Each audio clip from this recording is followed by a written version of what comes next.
We take all the money we make and go spend it on things we don't own that aren't like just bullshit that's owned by other people. So what I'm saying is we're slaves to the consumer market and symbolisms. I don't believe that. Tell me how. Give me something, some indicator that says we're not. Because there is no we. They spend billions of dollars on weave every year. Black women do. That's their business. Of course that's their business, but I'm telling you that they don't need weave. They buy, this is fake hair, horse hair, some bullshit. They won't. Of course, but it's free will. You ain't listening to me. Yes, I am. Okay, so I'm saying we're slaves to the consumer market. No, we're not. Why are we spending our money in the way because we live in a capitalistic society. If you don't spend it, it's worthless. Why do we spend it in the way that we do? Because the same way you do. Look at you. A nigga gonna watch this and say, man, Loon got 4 chains on. That's what I'm saying. What? Ain't no better. Why you ain't invested in the black community? No, I've invested. You can't be a hypocrite on the platform. I ain't a hypocrite. Yes, you are. So you just said we slaves and you the one bought all them chains. If I was a hypocrite, I'd say y'all. You said we.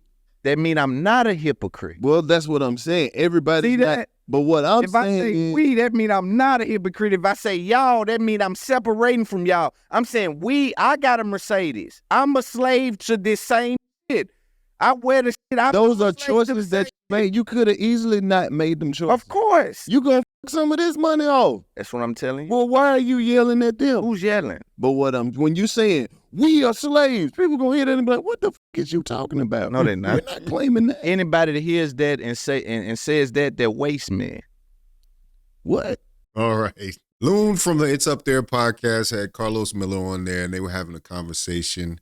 He checks him and clarifies and corrects him lovingly, it seems, for this narrative that has been going on for forever, that black people are just wasteful waste men, I guess, to use a British term. Like, I don't know where that came from, but he decides to let him know a thing or two about himself, to examine this further, because there are some narratives that have been going on in the black community that are just a given, and nobody really pushes back against them when they're not really backed by statistics and data necessarily. They're just foregone conclusions. And I think it is about time. It's long overdue that we clarify some of these things that people just say. You know, this is part of the reason everybody thinks black people will waste money if they get reparations.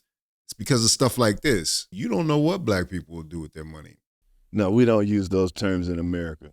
We in America right now. Just waste man. Yeah. I'm listening. Waste man. I ain't know. Do I look like you don't say that in America? Do I look like he's a waste man? Yeah. You mean a nigga work for the garbage company? No, we don't. He's a waste man. Okay. That's my word. No, but what I'm saying is there is no way to universally speak for all black people. Who said that? What I'm saying is, like, you can't say they spend $1 billion on weed. I think you got a phone or Google? Yeah. You need to spend some time on it, because I'm telling you that if I'm going by the numbers, you disregard the numbers. We can't keep using the same arguments for the last 30 years. Who is? I ain't never said this. Rock made a whole... Hey, Google is Google is so inaccurate right now. I don't know, man. I know a lot of people probably use ChatGPT right now, but I doubt that's much better. Whole movie called Good Hair and said that. Now it's $1 billion trillion. Whatever black women spend on their hair. Do you understand that white people outnumber black people in America like 6 to 13 or 1 or something? We're a minority. Hair, bro. Yes, the fuck they do. Not in the way that black. Yes, they do. If they outnumber us by that many, that means that it's that white women buy more 10 times more white women in America buying weave than black women. Yes, I believe that. Saying pure by numbers of people. Yes, by volume alone, we are still in last place. That's what we talking about. What are we talking about? We talking about, you know. Okay, let's play the devil's advocate, Lone.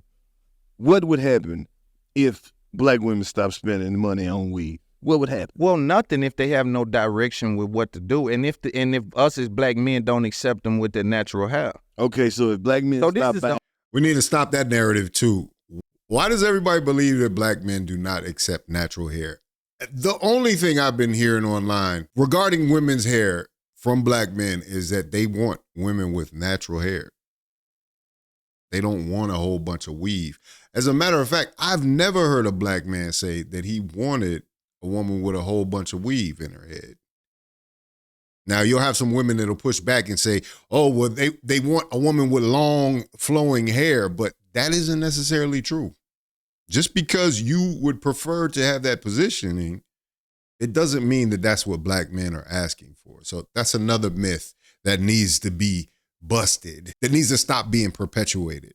Overall problem, again, we are slaves. This is key. Okay, this is free will. Yeah, but a lot of dudes want to see their woman with they don't want her with her natural hair. They'll tell her, go get her hair done. We can't ignore this. What are you doing? Are you playing some game where you ignoring these things? No, I just think that these arguments are dated. They are. None of that shit would change anything about the structure of America. Not without any direction. Even with direction, people still gonna do what they want to do and buy what they want to buy. It's already hard enough to be a nigga in America. Ain't nobody finna not and try to make the most of it. You certain you gonna have to try to most of it, increase your quality of life. Most of it. They have done such a number on black people that we buy this to try to hide and mask the insecurities. Damn, that nigga gave told me I can't speak for black people, and then I'm not saying you can, but you can't. What you just done, you just told me, that nigga just said, we doing this because we been through hell, and just told me I can't speak for black. Ain't that a bitch? All I'm saying ain't that how life there is a reason for everything. If you don't listen, you get lost. There's a reason for everything. If you don't listen, you get lost. You literally argue me. I mean, you got that, I'm not even going to say what he got in his hand. I think it's a very simple concept, and I just think a lot of people have their own preconceived notions and their preconceived narratives that might be updated in the 90s. Let's just do a little bit of updating and see what really is going on and what the real situation is. Because it's the same argument with a Boyce Watkins talking about black people want to spend all their money on Jordans and stuff. And I'm like, how many people you know buying Jordans? Now, if he had said some other high-end name brand, maybe I would rock with him. But Jordans?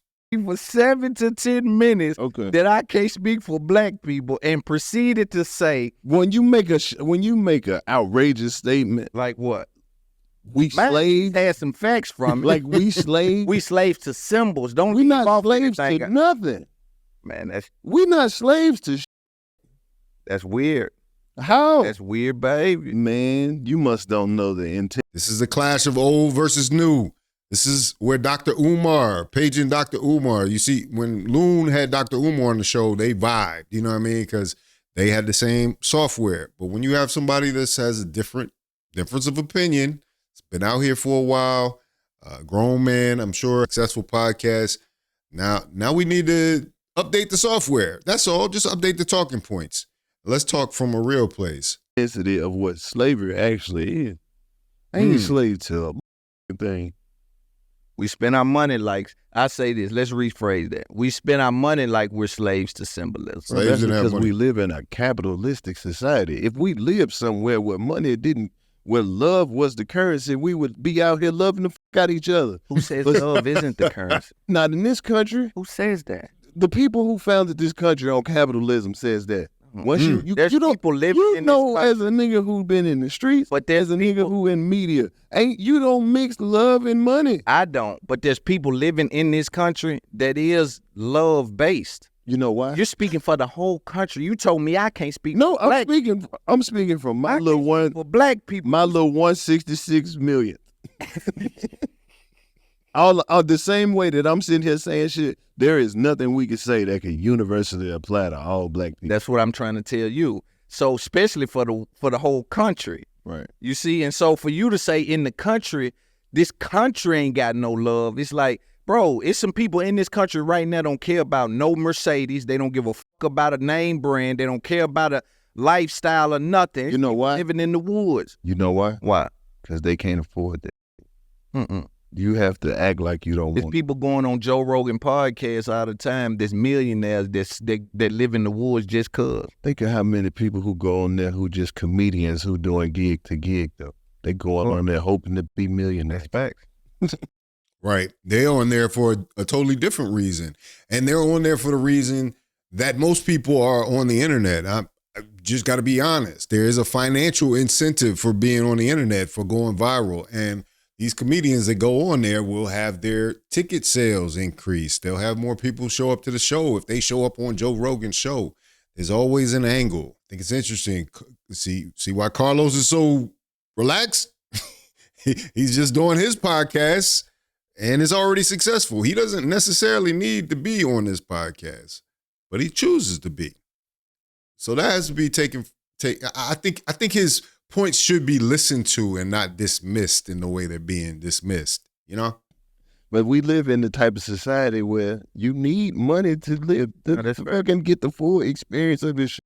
Yeah. Now, if we lived in somewhere where we had to go out and find our own food and be entertained by the people who we live around and live in a community and be around people, and like I said, love was the currency, and we didn't have to worry about how much money we had in the bank and like that, and we were outside with it for real, then it would be another something else. But we live in America. Do you think does Netflix own that content, or y'all own it? What content that y'all did for them? Did they pay y'all for it, or did they? No, it's different. It's a different situation. That's licensing. That's where Netflix gets to have your content for a period of time, unless they had an original Netflix deal, and then they would have a contract limit, which then the rights will revert back to the people who created it. So then they could exploit it in other ways. Let's see. If I was to guess, I would say they didn't go in there and just offer what they had to Netflix. I would say they were already doing the 85 South show, so they probably had produced their own special, and Netflix just slapped their name on it, gave them a little money and exposure. Produced it and worked with a production company, and once they put it on the platform, they gonna have it on there for however long they gonna have it on there, and then it is what it is. So will it be on the 85 app? I guess is my question at some point. I don't know. If they own it. That's interesting though. Maybe. That's something to look into. I mean, I guess that's a piece of content if they. No, but it's like it's not. They have interest. Not to duck the question. Like, we own some of it, but of course they're not gonna let us own all of it. And right. You know what I mean, it ain't one of them type of situations. I think they're interested in owning the content that's on their platform. They're playing a different game. But see, we played a different game too, because it's like you have to use that leverage to get in the game. They're always gonna get you on the. That's why they. Okay, so what do y'all think? Does Loon have a point, or do we need to update the talking points on how Black people are wasteful and this, that, and the third? Sure, we have some waste going on right now, but I think these foregone conclusions that are talking points that have come back from as far as like the 1980s, they do need to be updated right now, because there is a bit of autonomy, and there are some very responsible Black people that are out here doing their thing, and I think those numbers need to be reflected. We can't just immediately cut everybody off at the knees because of how the bottom 10% is performing. So yeah, this was an interesting conversation, man. I think it was a worthwhile discussion. I'm glad that there was some pushback there, because normally we just nod our head and agree, and it just ends up being kind of pushed to the side, but we never come back to the discussion as a community and see how our people profile each other. You know what I mean? We don't even have to worry about anybody else or any other media figures talking about us. We already got our own talking about us in a way. So, yeah, I'm glad Karlous took that moment. As a contrarian, like myself, I noticed that in Karlous, and I respect it, to push back on common narratives that don't do us any good necessarily. The buying a bunch of Jordans, the wasting money on hair and nails. Yeah, it happens, but at a certain point, you're not going to be able to stop people from doing what they want to with their money, you know? And, you know, if that's a foregone conclusion, then we can't have any issues when the community has the outcomes that it has, right? We can only do good with what we have. And unless there's a sea change and everybody becomes very much there's a consciousness shift, and people decide that they don't want materialism and things. We're in a capitalistic society, and there are rules that are set forth in it. But anyway, let me know what you think about it in the comments. If you like this video, like, comment, subscribe, hit the bell notification for all uploads. This is Fawcett Media.